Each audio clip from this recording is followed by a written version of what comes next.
Hello everyone, it's Miss Profiteer, and today I thought I would read Harold and the Purple Crayon by Crockett Johnson. One evening, after thinking it over for some time, Harold decided to go for a walk in the moonlight. There wasn't any moon, and Harold needed a moon for a walk in the moonlight, and he needed something to walk on. He made a long, straight path so he wouldn't get lost, and he set off on his walk, taking his big purple crayon with him. But he didn't seem to be getting anywhere on the long, straight path. So he left the path for a shortcut across a field, and the moon went with him. The shortcut led right to where Harold thought a forest ought to be. He didn't want to get lost in the forest, so he made a very small forest with just one tree in it. It turned out to be an apple tree. The apples would be very tasty, Harold thought, when they got red. So he put a frightening dragon under the tree to guard the apples. It was a terribly frightening dragon. It even frightened Harold. He backed away.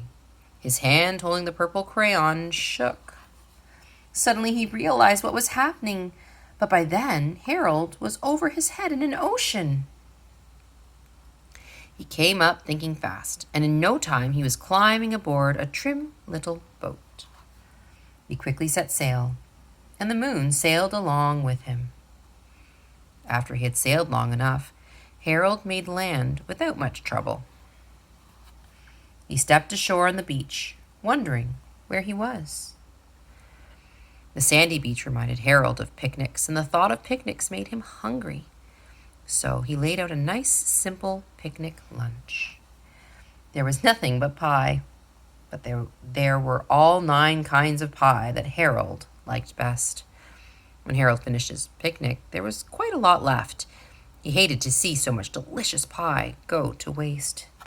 So Harold left a very hungry moose and a deserving porcupine to finish it up, and off he went, looking for a hill to climb to see where he was. Harold knew that the higher up he went, the farther he could see, so he decided to make the hill into a mountain. If he went up high enough, he thought he could see the window of his bedroom. He was tired, and he felt he ought to be getting to bed. He hoped he could see his bedroom window from the top of the mountain. But as he looked down over the other side, he slipped, and there wasn't any other side of the mountain. He was falling in thin air. But luckily, he kept his wits and his purple crayon. He made a balloon, and he grabbed onto it, and he made a basket under the balloon, big enough to stand in. He had a fine view from the balloon, but he couldn't see his window. He couldn't even see a house. So he made a house with windows, and he landed the balloon on the grass in the front yard. None of the windows was his window. He tried to think where his window ought to be. He made some more windows. He made a big building full of windows. He made lots of buildings full of windows. He made a whole city full of windows, but none of the windows was his window. He couldn't think where it might be. He decided to ask a policeman. The policeman pointed the way Harold was going anyway, but Harold thanked him. And he walked along with the moon, wishing he was in his room and in bed. Then, suddenly, Harold remembered.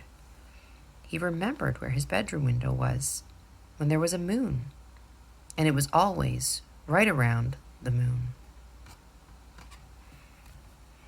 When Harold made his bed, he got in it, and he drew up the covers.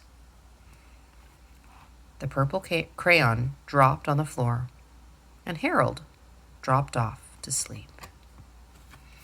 And that is the end of Harold and the Purple Crayon, one of my favorites. Until next time, have a great day.